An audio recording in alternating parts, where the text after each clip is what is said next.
Friends, welcome back. I hope you enjoyed the first episode. The second episode will be focused around building the miter saw station. The idea is to have a platform for the miter saw that can be flush with the rest of the table whenever I need it to cut some lumber, and then be out of the way so that I can have a full table whenever I don't need to do any woodworking.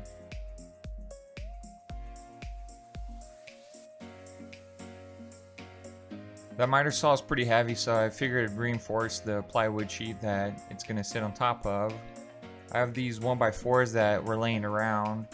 I cut them to size, but turns out they're a little bit warped, so I had some trouble laying it flat against the plywood. That became a bit of an issue later on as well.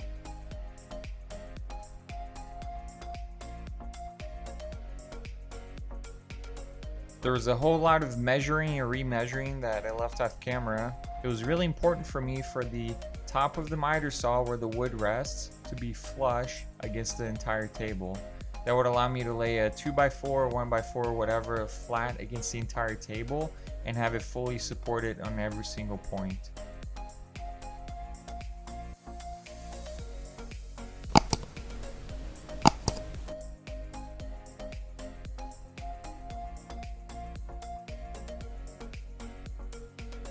When I initially started the project, I planned for regular hinges on this part of the door.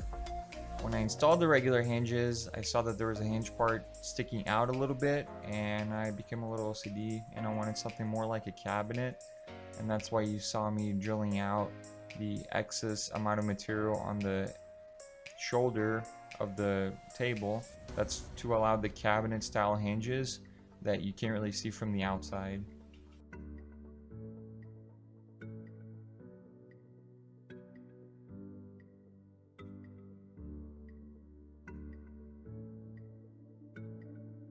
I also wanted to get even fancier with the project. For some reason, I had my mind set on some L style doors, and at first I thought you just made the L and it opened as an L with that 90-degree elbow, but turns out that it doesn't actually fit through the drawers that you'll see in the next episode.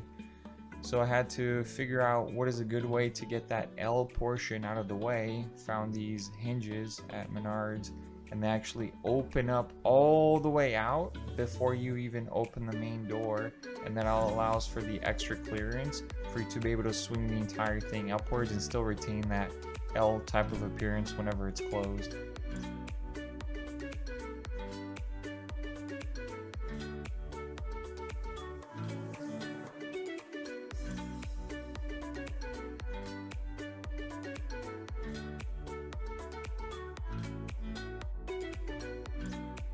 I'm proud of how this ended up, but I'm still not really sure if it was worth the effort.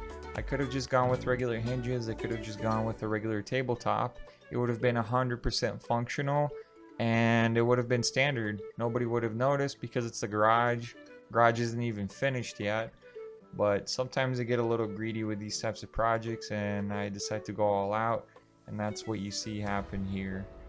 I'm still proud of it. When I take a look at it every day, it's nice. It's cool that I put my heart into something and something good came out of it. Was it worth the effort? I don't know. It is what it is, and we'll move on to the next one.